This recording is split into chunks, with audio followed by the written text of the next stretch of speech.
안녕하십니까. 이번 세션 자장을 맡은 매일경제신문 이병문 의료 선임기자입니다.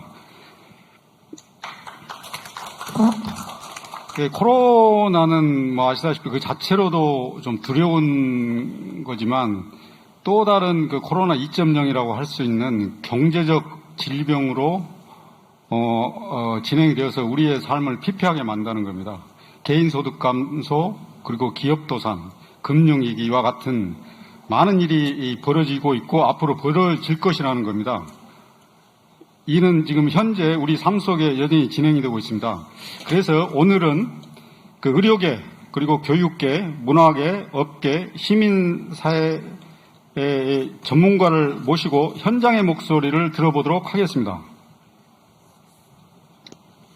먼저 오늘 연사로 나오신 분들을 소개합니다. 먼저 코로나 대처에 헌신하고 계시는 권순석 전남대병원 예방학과 교수님 나오셨습니다. 그리고 송무 초등학교 교사로 재직하고 계신 송명희 선생님이십니다. 그리고 이이남 작가님 모셨습니다. 그리고 우리 경제를 가장 낮은 곳에서 뒷받침하고 계시는 소상공인을 대표해 민현우 국가균형발전위원회 국민소통특별위원님 모셨습니다. 그리고 시민단체를 대표해 김경래 경제문화공동체 더함 전문위원님을 모셨습니다. 발표는 시간관계상 한 8분 이내로 좀 제한을 좀 하겠고, 그리고 이 끝난 후에는 약 10분 정도 질의응답하는 시간을 갖도록 하겠습니다. 먼저 권순석 교수님도 시작해 주시죠. 네, 반갑습니다. 전남대에서 학생들에게 예방학을 가르치고 있습니다. 제가 2000년도에 이제 예방학 전문의가 됐으니까 지금 딱 20년이 지났는데요. 제가 예방학을 하면서 겪었던 여러 가지 사건들 중에 가장 현재 코로나19가 좀 가장 큰 공중보건 위기인 것 같습니다. 저뿐만 아니라 다른 분들도 다 대부분 동일할 거라고 생각이 되고요. 그래서 지금 이걸 가지고 지역사회 진단도 하고 과제가 무엇인가를 발표를 해달라고 하셔서 좀 생각을 해봤는데 정리가 잘 되지 않더라고요. 이게 계속 바뀌고, 또 제가 이 책에도 곧 1000만 명 발생에 50만 명 사망 시점이 곧 도래할 것이다 그랬는데 이미 지난주에 돌파를 해버렸습니다. 그래서 이게 굉장히 빠르게 변하고 있기 때문에 뭔가 한 가지를 정리한다는 것이 쉬운 일은 아닌 것 같습니다. 제가 슬라이드도 혹시 몰라서 준비해왔는데 그 관계없이 그냥 정해진 시간 동안 좀 생각난 대로 말씀드리도록 하겠습니다. 일단 지금 광주가 그동안 이제 전남과 함께 코로나 청정구역이라고 이제 자부를 하고 좀 그랬었는데, 코로나 청정구역이라는 것은 실은 이제 원래는 있을 수가 없습니다. 늦게 생기고 일찍 생기고 문제일 뿐이죠. 그래서 감염병이라는 게 원래 이제 인적 교류가 많고 왕래가 많고 또 인구가 밀집된 곳에서 먼저 시작이 되기 마련입니다. 어떻게 보면은 역설적으로도 광주나 전남이 이렇게 유행이 늦었다는 것은 어떻게 보면 또 역설적으로 그만큼 지역의 경제 교류나 지역 발전이 느린 거 아닌가 하는 또 의문을 갖기도 합니다. 신문에서 아마 많이 보셨겠지만 지금 자료를 좀 준비했는데요. 지금 오늘 아침에 이제 78번 환자까지 갔습니다. 이게 지난 26일 날 34번부터 시작해서 지금 78번까지 오는데 6일밖에 걸리지 않았거든요. 그리고 전남까지 합쳐서 지금 전체 50명 정도 환자가 새로 생겼는데 굉장히 빠른 속도로 생기고 있습니다. 우리가 보통 전염병을 이야기할 때 한 사람이 몇 명을 전파시키느냐하고 그 전파시키는데 걸리는 시간을 따지는데요. 이 걸리는 시간이 지금 이 그림을 보시면은 이게 이건가? 아이고. 이 그림을 보시면 아시겠지만 이게 발단 환자는 이 37번 환자라고 지금 추정을 하고 있습니다. 대전에 세종시에 그 방판 다녀오신 분인데 저분으로부터 시작해서 2차, 3차, 4차, 현재 5차까지 추정되는 시기가 4차까지 이제 전파되는 추정된 시기가 5, 6일밖에 걸리지 않았다는 것은 굉장히 세대기가 작고 빠른 속도로 확산되고 있다 이렇게 생각이 듭니다. 그래서 이게 광주가 그동안 이제 코로나 통전구역이라고 했지만 지금 이제 코로나 아웃브레이크를 경험하고 있고요. 전남도 이제 곧 마찬가지 상황이 도래할 것이라고 생각이 됩니다. 그래서 우리 지역사회에서 이게 좀 그동안에 이제 누렸던 행운을 이제 포기하고 수도권과 이제 비슷한 수준의 이제 방역 대책이나 여러 가지 것들이 필요하리라 생각이 됩니다.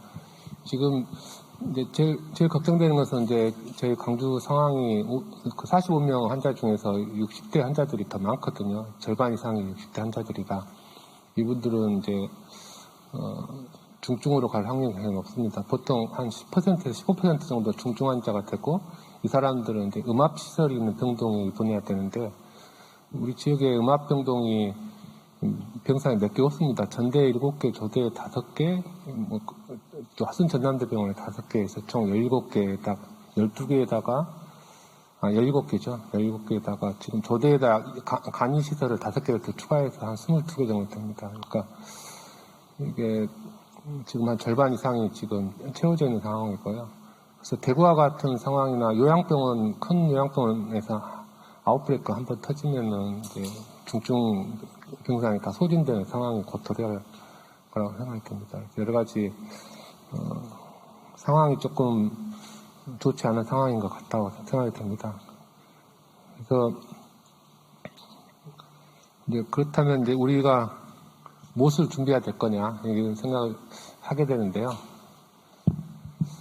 가장 먼저 이제 시민들은 좀 약간 우리도 느꼈다시피 이런 감염병 문제에 대해서 약간 느슨해진 생각들이 있었던 것 같습니다. 마스크 안 쓰고 다니는 사람들도 많아졌고요. 이게 보통 어떤 분이 이야기하기를 사람들이 바이러스를 의인화해서 생각하는 경향이 있다 하더라고요. 이 정도 했으면 됐겠지 근데 이런 생각을 하는데 바이러스는 절대 그런 생각 자체가 없습니다. 그냥 끊임없이 자기가 생존하기 위해서 그 숙주의 세포로 들어가야만 살 수가 있기 때문에요. 그러니까 그 자기들의 어떤 생물학적 논리에서 계속 새로운 숙주를 찾아나가는 것만 할 줄 아는 것입니다. 근데 이제 사람과 같은 식으로 생각해서는 안 될 것 같고요. 그래서 좀 더 생활 속에서 여러 가지 이제 방역 수칙, 거리 두기, 손 씻기 이런 것들이 더 철저하게 좀 돼야 되지 않을까. 그리고 앞으로 이게 이제 코로나 이후 시대에서는 하나의 생활의 습관이나 관습 표준으로 자리 잡아야 되지 않을까 좀 생각이 됩니다. 그다음에 정책적으로 이제 말씀드리고 싶은 것은 저 5분만 말씀드리려고 타이머를 맞추려는데 벌써 지나버렸네요.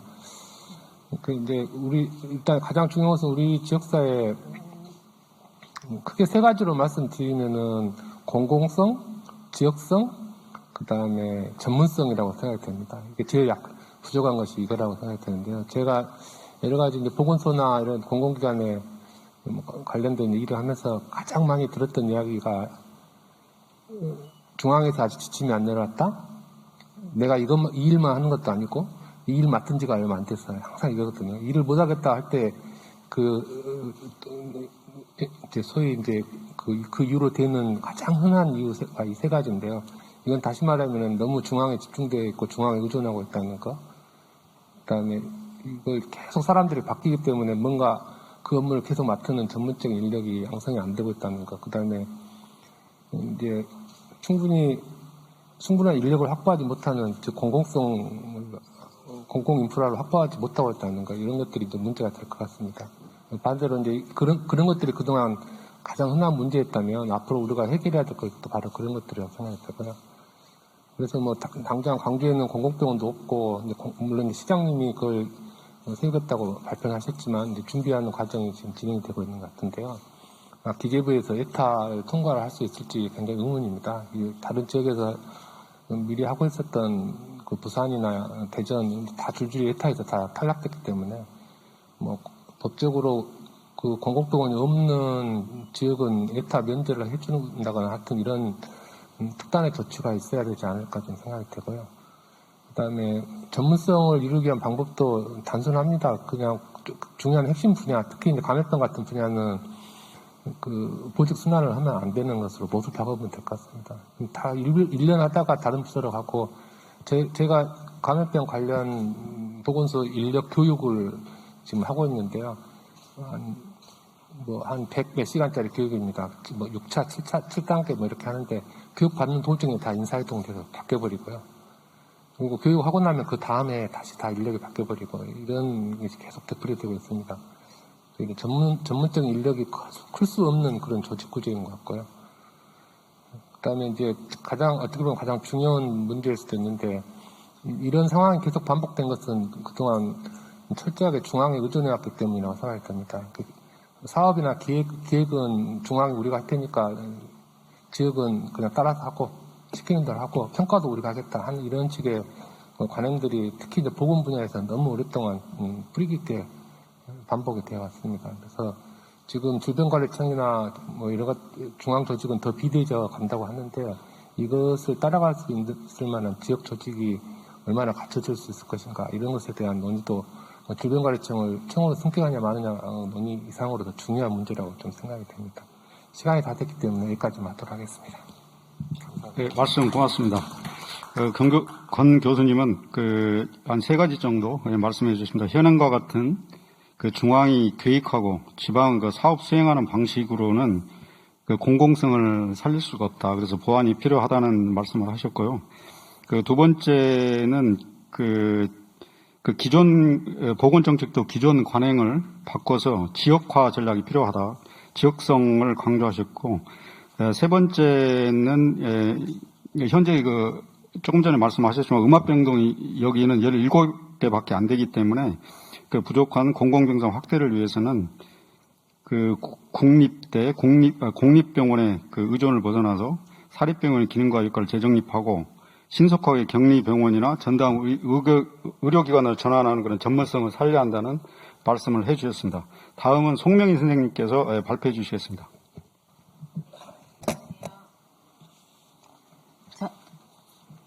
저는 송우초등학교 교사 송명희입니다. 코로나19 확진의 급작스러운 증가로 학교에서 개학도 온라인으로 오늘 진행되었습니다. 물론 이 내용을 전달하는 지금도 언론을 통해서 처음 듣게 되었고 역시나 이번에도 뒤늦게 공문을 통해서 접수할 수 있었습니다. 긴급이라는 명목으로 취해진 조치이니 저녁까지 학부모들에게 코로나19에 대한 대응 방법을 전달하고 있던 교사들로서는 2가지의 스피커로 전달되는 내용이 학부모, 학생들에게 미안하기도 했고 조금 더 일찍 알았더라면 교과서라도 손에 들려서 보낼 수 있었을 텐데 하는 안타까움과 온라인 개학을 어떻게 다시 시작하나 하는 막막함이 들었습니다. 저희가 이 사례가 사실은 오늘이 처음이 아니고 매번 3월 개학이 있을 때부터 4차례 연기가 되고 온라인 개학이 다시 시작되고 또 등교 개학이 시작될 때도 늘 교사들은 뒷전으로 밀려나고 그 과정이 공개되거나 아이들에게 또 현장에 있는 교사들에게 투명하게 신속하게 전달되지 않았다는 아쉬움이 있었습니다.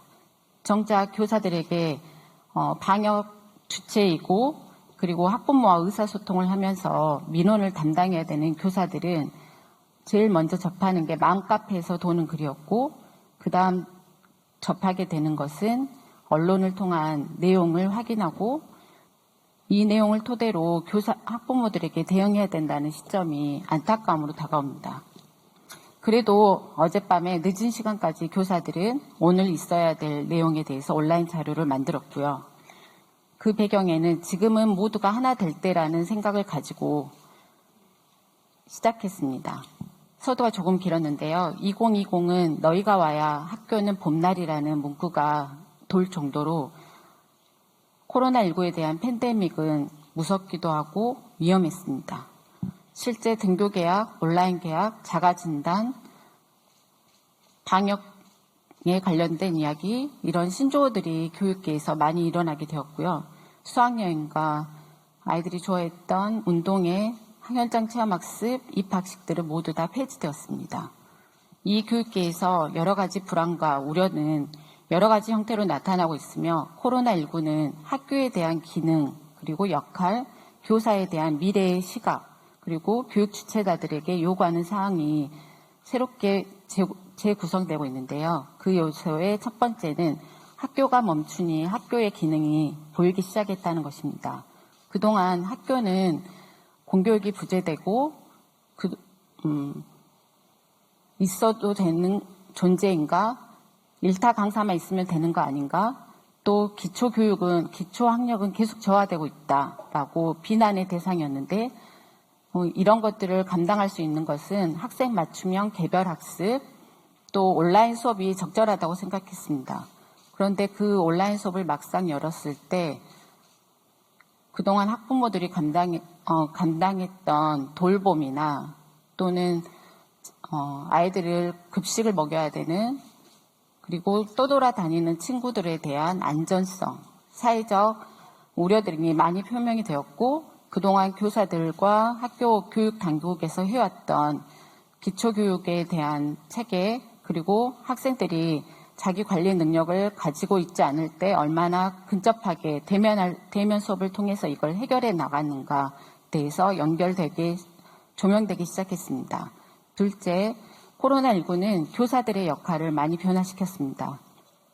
기존에는 교사들이 교과서를 보고 제대로 내용을 전달하는 전달자의 역할이었다면 지금 교사들은 학생의 삶과 어떻게 하면 조금 더 연결된 삶을 조명할 수 있을 것인가, 그리고 변화되는 4차 산업혁명에 맞추어서 이 온라인 수업을 어떻게 우리가 전개해 나갈 것인가. 코로나19가 한 번으로 끝나는 게 아니고 장기화될 수 있고 또 다른 바이러스가 발생했을 때 우리는 여기에 어떻게 대처해야 되는가에 대한 미래 교육에 대한 생각이 발전되게 되었고요.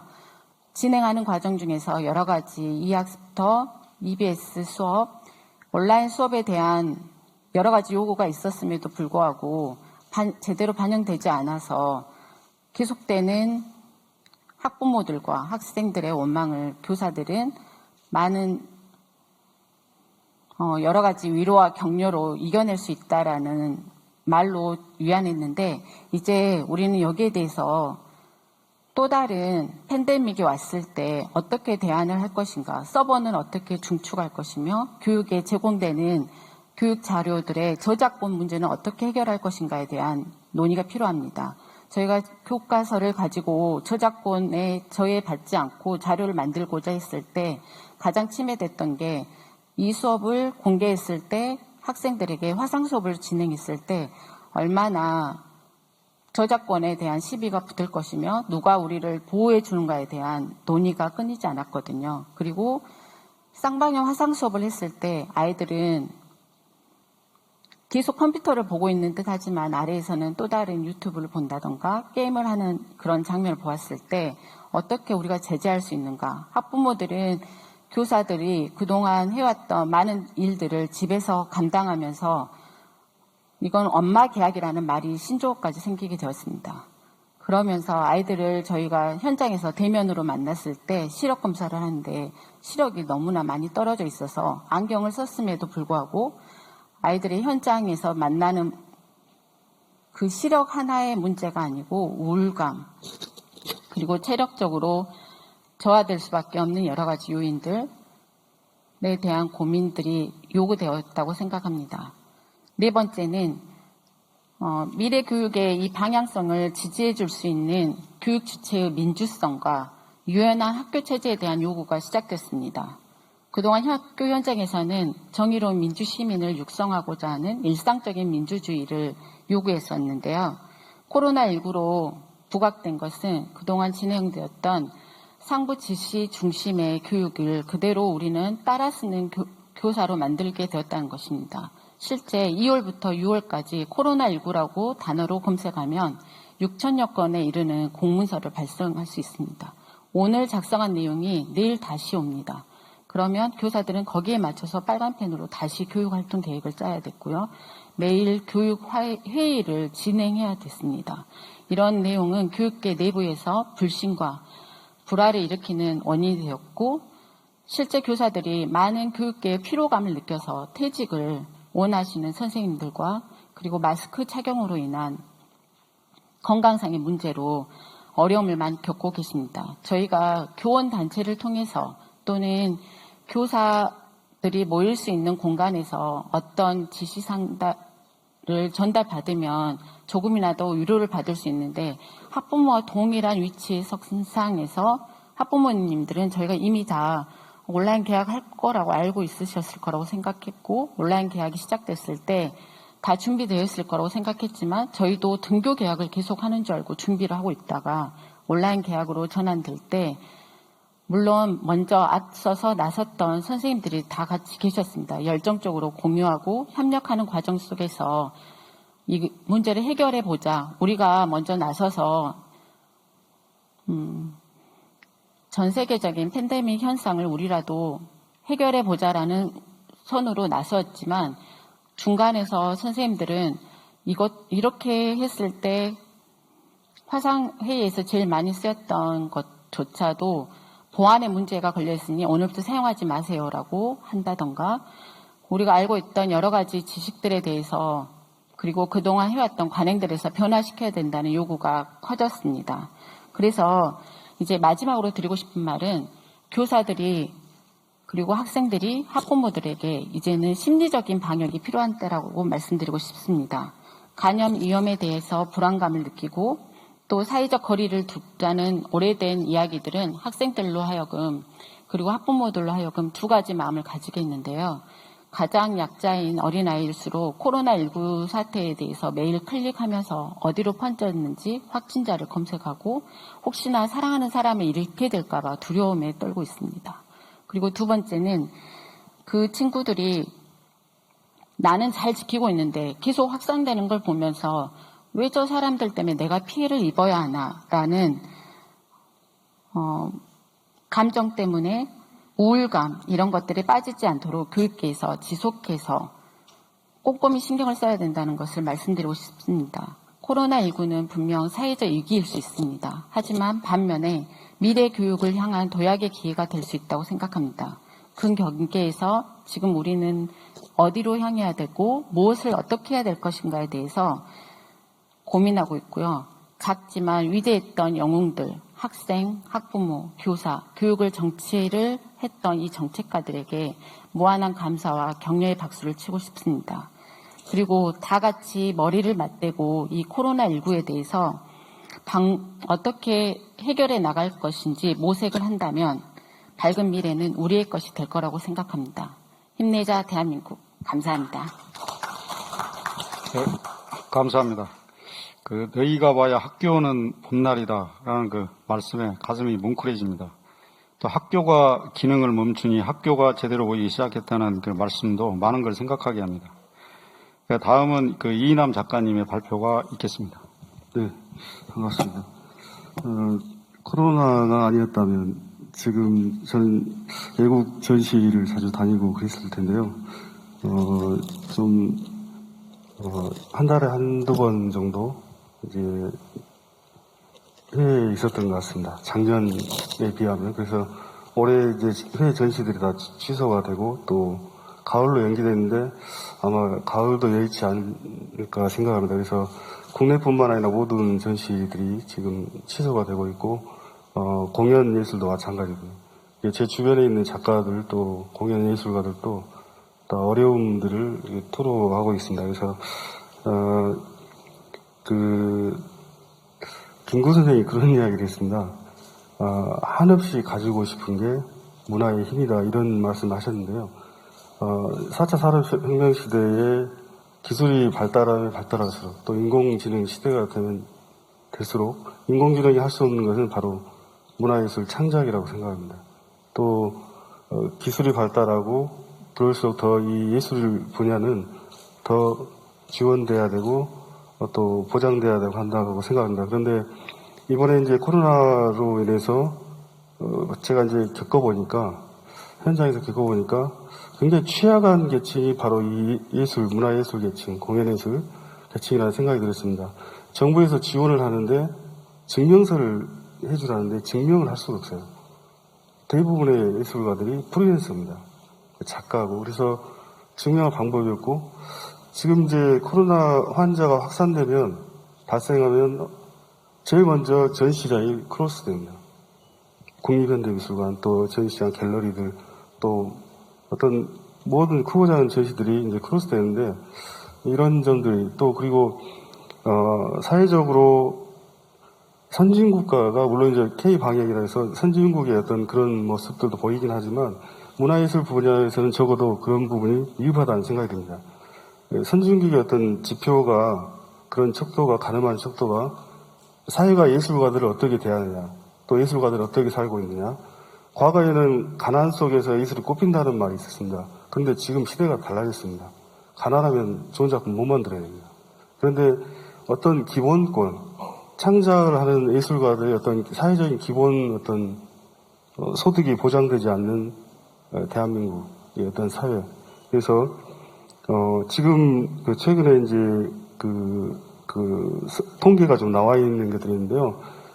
공연 문화예술가들이 한 88.7%가 소득이 줄었다고 합니다. 그리고 약 2,500건의 전시나 공연들이 취소가 됐고요. 그래서 굉장히 패닉 상태에 있는 문화예술계 지금 상황이고 그렇습니다. 그래서 온라인 전시하면 되지 않냐. 물론 온라인 전시도 하고 온라인 공연도 합니다. 그래서 BTS나 SM 같은 경우는 온라인 수익도 올리고 그런 예도 있습니다. 또 국립현대미술관은 가상 전시를 온라인 전시를 통해서 세계의 주목을 받게 되어 있습니다. 그런데 그걸 준비하는데 이제 저희들 같은 서민들은 못하는 거죠. 이제 그것도 비용이 발생하기 때문에. 그래서 이제 코로나가 확산되고 그런 과정에서, 이걸 이제 클로스만 할 게 아니라 어떤 지원이 방역을 한달지 아니면, 기본적으로 예술가들의 기본 소득을 보장할 수 있는 제도를 도입한달지. 그래서 선진국의 예를 들어보니까 영국이나 프랑스, 특히 독일 같은 경우는 굉장히 그런 기본 소득 보장이 다 돼 있더라고요. 그래서 그런 점들은 저희가 좀 받아들여야 될 부분이지 않나 이렇게 생각을 합니다. 그래서 또 예술가들의 어떤 어려운 점들을 또 어떤 기업인이나 또 어떤 사회단체에서 예술가들을 성금을 모아서 애국의 경우입니다. 선진국의 경우 모아서 예술가들이 지원하는 그런 부분도 있더라고요. 근데 우리나라는 아예 그 자체가 사회적 그 환원 자체가 없습니다. 아예 없습니다. 그래서 그런 부분이 좀 부러웠고요. 그래서 예술인들이 어떤 기본적으로 예술을 활동을 할 수 있는 그런 여건을 만들어주는 것 그런 점들이 좀 개선돼야 하지 않을까 생각합니다. 그래서 예술가들이 지금 6개월 정도 그 이상 활동을 못하고 있습니다. 아예 공연도 전시도 못하고 있어서 그런 이제는 클로스만 하고 막을 것만 아니라 이제는 좀 그런 방역이랄지 그런 걸 철저히 하고 그런 지원을 해서 예술가들이 활동을 할 수 있게 해주는 것 그것이 가장 큰 문제라는 생각이 듭니다. 그래서 저도 지금 전시를 못 하다 보니까 여러 가지 이제 제 경우도 그렇습니다. 작품이 꽤 팔리는 작가 중에 한 명이거든요. 근데 물론 이제 연락도 오기도 하지만 작년에 비해서 굉장히 많이 줄었습니다. 그리고 전시를 못 하니까요. 그래서 전시를 할 수 있는 그런 여건들을 만들어주는 것, 공연을 할 수 있는 여건을 만들어주는 것, 예술가들이 활동할 수 있는 그런 걸 만들어주는 것이 중요하지 않나 이렇게 생각합니다. 감사합니다. 네, 좋은 말씀 감사합니다. 코로나로 인해서 그 공연 예술계가 가장 힘들죠. 사실은. 그리고 배우하고 관객이 하나가 돼가지고 공감도 해야 되는데 이게 이제 언택트가 강조하다 보니까 줄줄이 공연이 취소되고 있습니다. 그래서 이남 작가님께서는 그 기본소득 보장 그리고 기업의 예술가에 대한 지원 및 관심 등이 필요하다고 그렇게 지적을 해주셨습니다. 다음은 소상공인을 대표해 민현우 의원님에게 발표가 있겠습니다. 네, 안녕하십니까. 인사드리겠습니다. 저는 국가균형발전위원회에서요, 국민소통특별위원으로 활동하고 있는 민현우라고 합니다. 당연히 저도 소상공인으로서 지역사회와 국가 경제에 이바지하고 있고요. 이 자리에 초대받고 어떤 말씀을 전해드릴까 상당히 고민도 많았고, 그리고 어떤 현장의 목소리가 필요할까 또 어깨도 무거웠고요. 지금 현재도 사실은 말씀을 시작하자마자 전해드리고 싶은 내용이 앞서 생각나서 좀 살짝 목이 메이고 눈시울 좀 붉혀지는 것 같습니다. 이유는 현장이라는 곳이, 소상공인이라의 현장이라는 곳이 바로 우리 길 앞에 나가면 펼쳐져 있고요. 그리고 그 현장들이 아주 영세하기 때문에 이 코로나 때문에 지금 현장의 모습을 바라본다면 비어 있습니다. 활동을 할 수 없는 지금 상황이 있거든요. 제가 이 말씀을 전해드리기 위해서 현장에 돌아다니는데 유독 비어있는 상가, 임대를 구하는 상가들이 많더라고요. 저분들은 지금 어디에 있을까? 저분들과 함께했던 가족들은 지금 어떤 상황일까? 그래도 나는 아직 폐업을 하지 않았으니 행복한 걸까? 마음이 새삼 또 아팠고요. 그러면 어떤 부분을 여기 이 자리에서 호소하고 전달해드리고 또 논의해달라고 얘기를 해야 될까? 과연 나에게 주어진 시간 5분과 8분이 어떻게 의미가 있을까라는 생각을 너무 많이 하고 있었습니다. 앞서서 총장님들과 그리고 전문가분들 그리고 이 사회 리더분들께서 아주 좋은 주제로 이렇게 구성된 포럼을 갖춰주셨는데요. 소상공인들을 위한 오히려 전문적인 자리가 더 필요하지 않냐라는 생각을 먼저 하게 됐습니다. 저 혼자 나와서 어떤 모든 소상공인 300만여 업체 이상이 되는 소상공인을 어떻게 대변할 수 있을까 고민을 너무 많이 했습니다. 하지만 저도 소상공인이기 때문에 전달해드릴 내용이 몇 가지 간추려지더라고요.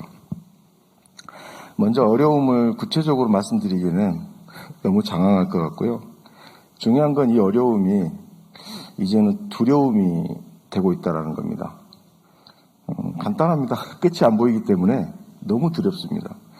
다행히 과거 정부하고는 달리 이번에는 좀 조속한 지원책도 있어서 그런 것들이 도움이 되고 했지만 중요한 것은 이게 언제까지 이어질지 답이 없고요. 이제 두려움 이어서 이제 무기력함이 이어지게 되거든요. 어떤 대책도 자영업자 스스로는 마련될 수 없다라는 겁니다. 그 다음에 전개되는 것은 소외받고 있다라는 겁니다. 다소 불편한 얘기일 수 있지만 사회를 등지고 다른 길을 선택하는 사람들이 있는데 그런 분들이 보면은 상황에 대한 어려움과 그런 문제보다는 해결해 나갈 수 없는 무기력함과 그리고 이 사회에 존재할 수 없다는 소외감인 것 같습니다. 지금도 우리가 논의되고 있고 우리가 코로나 이후 시대에는 어떻게 환경이 바뀔 것인가에 대한 논의를 하고 있고 예측하고 나아갈 방향을 잡는데요. 우리 소상공인들은 어떠한 비전이 있을까? 답이 있을까? 또 답이 없네요. 그래서 시작하자마자 좀 목이 메였던 이유였던 것 같고요. 그래서 저는 좀 호소하고 싶은 게 있습니다. 이 자리에 계신 분들께 이제는 좀 소상공인을 바라보는 인식이 좀 바뀌어야 되지 않나 그런 생각을 좀 호소합니다. 어떠한 의미냐면요. 말씀으로는 소상공인이 지역사회의 경제의 중심이고 이 경제의 기초다라는 표현도 해주시고요. 또 좋은 표현으로는 우리 경제 모세혈관과 같은 역할을 하고 있지 않느냐. 역할은 적지만 그 기능이 문제가 되면 큰致命상을 주는데요. 그런 인식의 전환이 좀 필요할 것 같고 그 인식 속에서 우리가 정치권에서도 그렇고 그리고 행정 쪽에서도 그렇고 그동안 모든 정책이 기업 중심의 정책에 있었는데요. 이제는 소상공인의 중심의 정책에서 그런 인식의 관점에서 좀 바라봐줘야 되지 않나라는 부탁을 드리고요. 그래서 그런 것들이 정책의 전환으로 좀 이루어져서 단순히 우리가 소상공인들을 지원해준 정책도 있지만 대부분의 금융정책은 다 빚을 내어주는 정책이거든요. 물론 저도 빚을 청했고 받았습니다. 그런데 좀 당황했던 것은 임대료에 대한 담보, 가진 재산에 대한 담보를 잡습니다. 물론 저렴한 이자를 해주니 감사하긴 한데요. 소상공인들의 목소리는 그렇습니다. 이게 무슨 지원책이야 그렇습니다. 뭐 그런 문제점들이고요. 그리고 앞서 김준하 교수님께서 말씀해 주신 우리 미담이 하나 있는데요. 착한 임대료. 예. 물론 그런 현상들이 없었던 건 아닙니다. 그 자체에 대한 것에 대한 부정적인 말씀 드리려고 그러는 게 아니라요. 부럽습니다. 그런 건물주를 만나는 일이 너무 부럽고 물론 저도 호소했죠. 하지만 이렇게 거절당하게 했고요. 그렇다면 우리 정부에서 이런 특수한 상황이 벌어졌을 때 이럴 때는 제도화할 수 있는 방법이 없지 않을까라는 것도 한번 묻고 싶고요. 갑자기 또 부럽네요. 우리 건물주가 좀 밉네요. 예, 그래서 제가 전문가는 아니지만 현장을 둘러보고 또 저 또한 소상공인으로서 이 자리에 계신 전문가분들께 바라는 게 그린 뉴딜 정책, 예, 뭐 여러 가지 뭐 그럴싸한 정책들을 많이 말씀해 주시는데요. 과연 이러한 정책들이 지역 경제 기반인 소상공인들에게 어떻게 펼쳐질 것인가? 또 과연 이전처럼 낙수효과처럼 대기업 중심에 그리고 기득권층 중심으로 다시 펼쳐지는 건 아닌지. 그래서 우리 전문가들의 인식과 방향성이 아래서 우리 소상공인들 좀 시각에서도 함께 고민해 줬으면 하는 청을 드리고요. 마지막으로 너무너무 어렵습니다. 하지만 어렵다는 말씀을 못 드린 이유가 이번 코로나 사태는 모두 다 어렵고요. 그리고 누굴 탓할 수 없는 상황. 또 한편으로는 이동이 제한되어 있다 보니까 그 이동이 돈의 흐름을 또 막고 또 두려운 것은 그게 이제 문화화되고 거기에 걸맞춰서 산업이 대응하고 있다는 겁니다. 너무너무 두려운 현실에 있는 소상공인들을 조금 현장의 목소리를 통해서 직접 발로 띄워주시면서요. 바라보면서 같은 입장에서 같은 시각에서 한번 고민해 주시고 좀 더 다양하고 활발한 활동을 통해서 좋은 정책이 조속한 시일 내에 마련돼서 효과가 있는 그리고 즉 우리 대한민국 경제가 힘을 받는 그런 고민을 한번 너무 간곡히 바라겠습니다. 목이 메어가지고요. 아무튼 감사드리고요. 이런 자리에 초대해 주셔서 너무 감사합니다. 우리 소상공인들을 위한 목소리가 대변되었는지 걱정스럽지만 마무리하겠습니다. 감사합니다. 울지마 대한민국 소상공인 뭐 이런 말이 생각이 납니다. 사실 그 소상공인을 비롯한 그 중소기업은 각 그 나라 인구의 보통 한 6에서 8% 정도 됩니다. 아까 말씀하신 대로 330만 개 되니까 사실은 그 6%가 넘는 거죠, 사실은. 그래서 이 소상공인이 튼튼해야, 소상공인이 웃어야 나라 경제가 웃는다라고 그렇게 생각할 수가 있습니다. 그래서 최근에 또 그 IBK 기업은행 산하 그 IBK 경제연구소가 300인 미만 중소기업 1000곳을 조사해 보니까 그 82%가 그 막심한 피해를 봤다. 그리고 경영 회복 시기로는 내년 3분기 이후가 될 것이다라는 그런 결과가 나왔습니다. 하여튼 힘내십시오, 민원 위원님. 그 다음은 마지막 발표자로 김경래 의원을 모시겠습니다. 안녕하십니까. 저는 경제문화공동체 더함의 전문위원으로 활동하고 있는 김경래라고 합니다.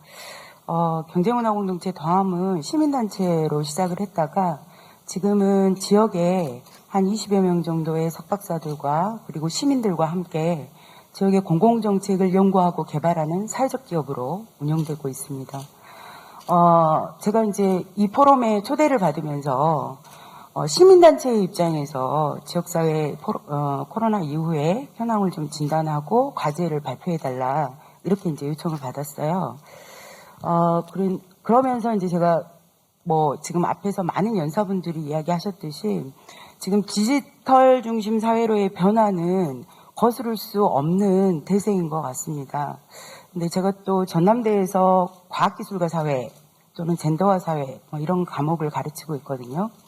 그래서 이제 기본적으로 이 기술의 변화가 사회의 변화와 어떻게 같이 연동하면서 이루어지고 있고 또 거기서 우리가 주목해야 될 것은 많은 분들이 기술을 매개로 해서 어떻게 하면 변화된 사회에 적응해 나갈 것인가 이야기를 하는데 결국은 기술을 매개로 한 성장의 발판을 어떻게 만들 것인가에 또 초점이 맞춰지는 것 같아요. 제가 오늘 시민단체 입장에서 말씀드리고자 하는 이야기는 저는 이제 계속해서 성차별뿐만 아니라 모든 사회적 차별이나 격차 문제에 대해서 관심을 가지고 연구를 해왔기 때문에 이 디지털 중심 사회로의 변화, 비대면 사회로의 변화가 이 변화 과정 속에서 소위 이제 디지털 격차나 차별 배제의 문제에 대해서 우리가 이거를 놓치고 가버리면 역사적으로 우리가 살펴봤듯이 2차 산업혁명 시기에도 기계제 대공업제로 전환하면서 1차 산업에 종사했던 많은 사람들의 희생과 피해를 일으켰었고요.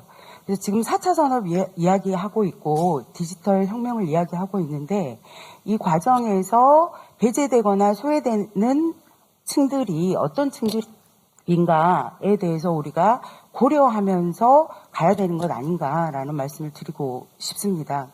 그래서 실제로 이번에도 보면 지금 여기 학교 선생님도 와 계신데요. 빈곤층 자녀의 아이들이나 그 이주민 가정 자녀의 아이들 같은 경우에 컴퓨터나 노트북이나 이런 것들이 없어서 원격 수업을 제대로 받지 못하는 이런 사례들도 발생을 했습니다.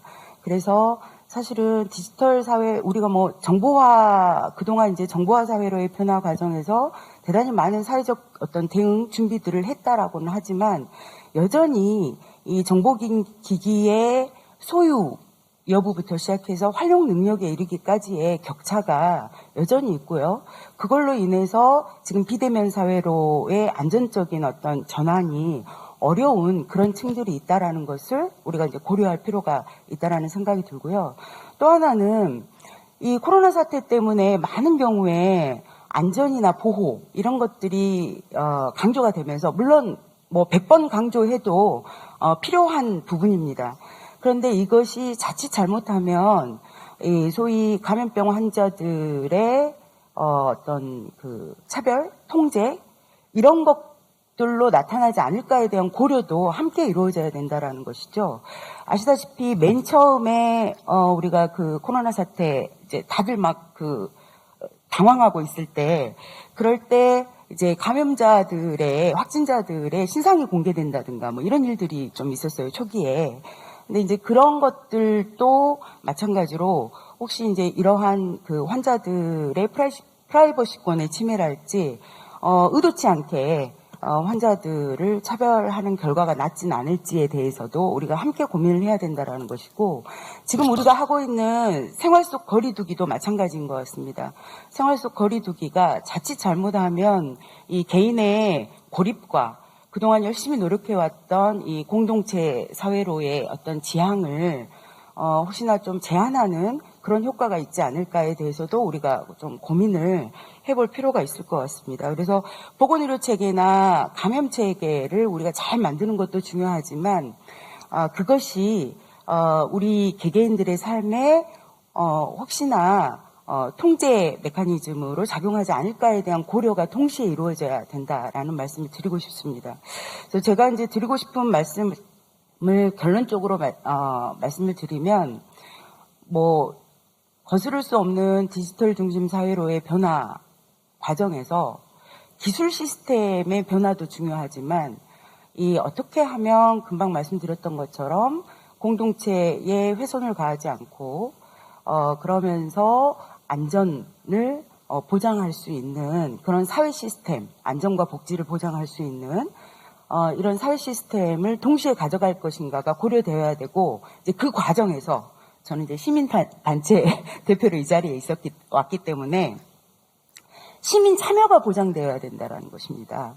그러니까 그간에 우리가 과학기술에 대해서 생각을 하면 많은 경우 이 과학기술 영역은 과학기술자들의 전문적인 영역이기 때문에 일반 시민들의 참여가 필요하지 않거나 별로 이렇게 고려가 안 된 경우가 많이 있어 왔습니다. 근데 이제 아시다시피 사실은 지금 많은 분들이 이야기하셨던 환경오염이나 생태계 교란 문제, 그리고 이제 핵기술의 발전이 가져온 위험성 문제, 이런 것들에 대해서 역사적으로 문제 제기하고 먼저 사회 변화를 추동했던 세력이 사실은 물론 전문가들과 함께 했습니다만 시민운동의 역할이 상당히 컸었고요. 그리고 이제 또 하나 그런 측면에서 우리가 공공성을 지향하는 기술 발전과 사회 변화 과정에서 반드시 시민 참여가 보장되어야 된다라는 말씀을 드리고 싶고요. 마지막으로는 좋습니다. 그린 뉴딜도 좋고 디지털 뉴딜도 좋고 다 좋은데요. 항상 이렇게 기술의 발전과 또는 변화된 사회가 가져오게 되는 어떤 수혜들, 이런 것들이 모든 시민들에게 골고루 돌아가게 해야 된다라는 부분이 빠져버리면 역시나 아까 우리 민현우 의원님도 말씀하셨듯이 이것이 또 대기업이나 이제 기업으로 따지면 대기업이나 또 우리 시대의 기득권층의 중심의 사회로 가면서 또다시 사회적 불평등을 재생산하고 강화하는 이런 효과가 있을 수 있다라는 것입니다. 예컨대 지금 우리 아직 코로나19 백신이 개발이 되지 못했습니다만 예를 들면 백혈병 같은 경우에 백혈병 치료제가 개발이 되었음에도 불구하고 그것이 실제로 아시다시피 이제 초국적 제약 자본에 의해서 개발이 됐기 때문에 이것이 실제로 가난한 백혈병 환자들이 이용하기에는 턱없이 비싸서 이용을 하지 못해서 사망하게 되는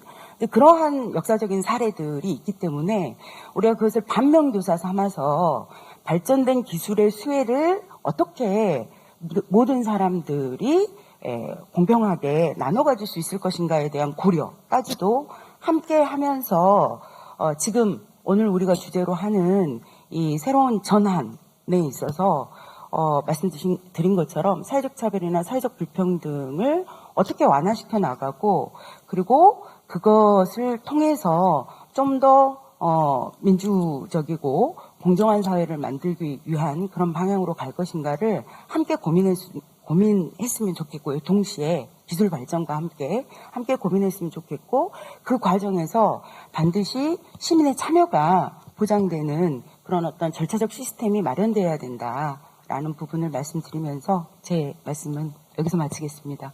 감사합니다.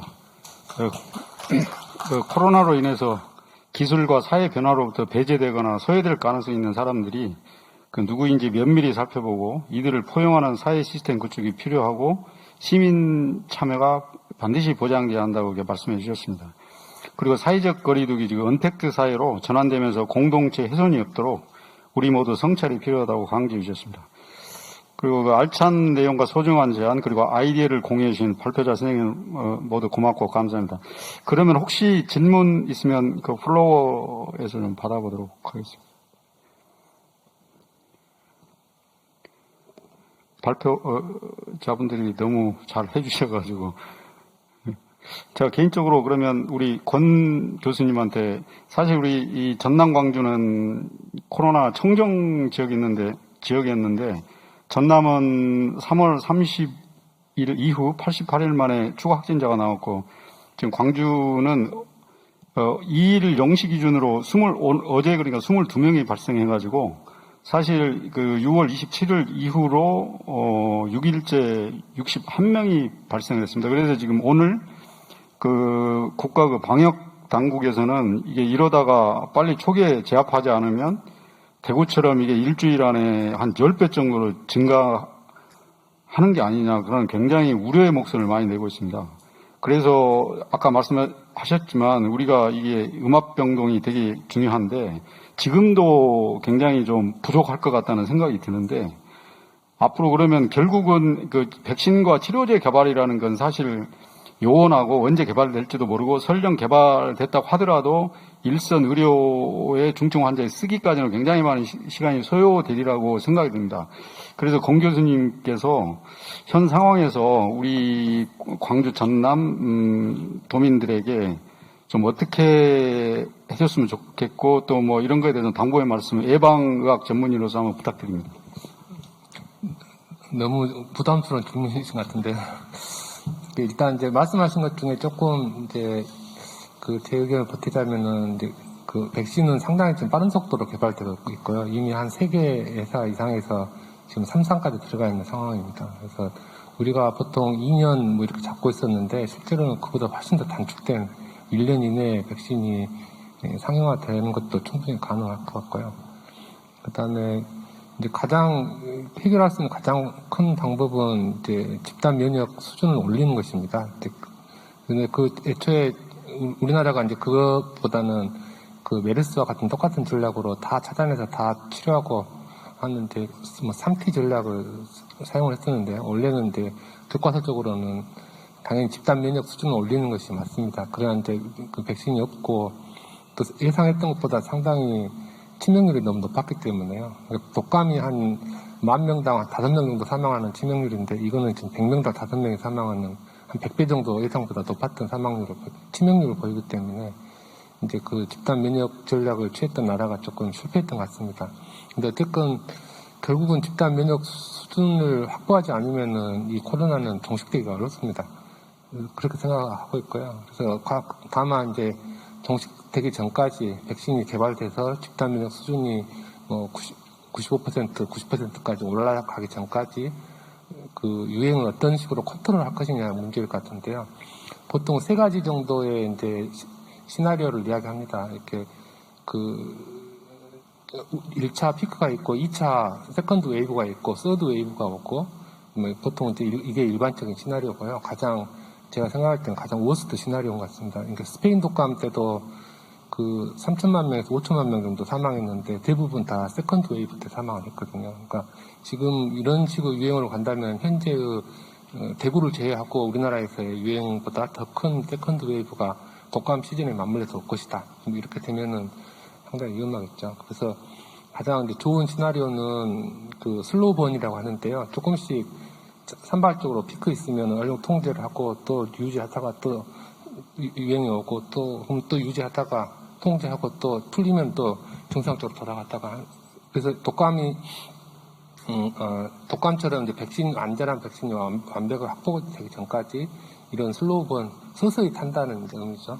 슬로우 번 형식으로 계속 유행을 통제를 하고 버티는 것 이것이 이제 가장 좋은 시나리오 같습니다. 그래서 이런 시나리오, 워스트 시나리오가 아니라 슬로우 번한 시나리오 형태로 가려면은 무엇보다도 이제 사회적 거리두기가 가장 중요할 것 같고요. 이게 느슨해지면 반드시 조그만한 스몰 에피데믹이 반드시 생기게 돼 있고요. 이제 아까 이제 말씀하신 분야 중에 이후에 그 새로 개발된 백신의 공평성도 문제지만 지금 현재 그 불공평 그 문제들이 굉장히 심하거든요. 왜냐하면 그 아웃브레이크나 유행이라는 게 대부분 우리 사회에 취약한 곳에서 터져 나옵니다.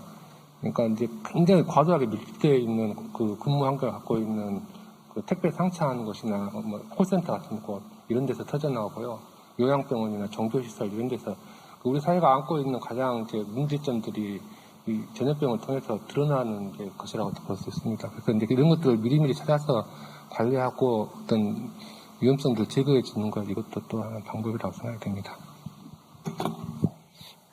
역시 그 사회적 거리두기, 그 철저한 위생 준수가 사실은 최고의 백신이죠, 사실은. 그래서 조금 전에 교수님께서 말씀하셨듯이 마스크 항상 끼고 거리두기, 손 씻기 뭐 이런 게 굉장히 중요하다고 다시 한번 말씀해 주셨습니다. 혹시 또 질문 예. 현대 국가 안보는 사실은 뭐 국토를 지키는 것도 있지만 사실은 국민의 건강을 지키는 게 사실은 최고의 국가 안보입니다, 이제. 예, 그래서 이 국민이 건강하면 가정 그리고 사회, 기업이 건강하고 국가 경쟁력도 올라갑니다. 예, 따라서 이게 감염병과의 싸움은 전시에 준하는 마음가짐이 필요하다고 생각합니다. 아까 우리 송명희 선생님께서 마지막에 힘내자 대한민국 말씀하셨는데 다시 한번 외쳐주시고 우리 모두 따라서 힘내자 대한민국 외치면서 이번 세션 마무리하겠습니다. 선생님 먼저 좀 해주시죠. 힘내자 대한민국. 힘내자 대한민국. 감사합니다. 사랑합니다. 네, 감사합니다.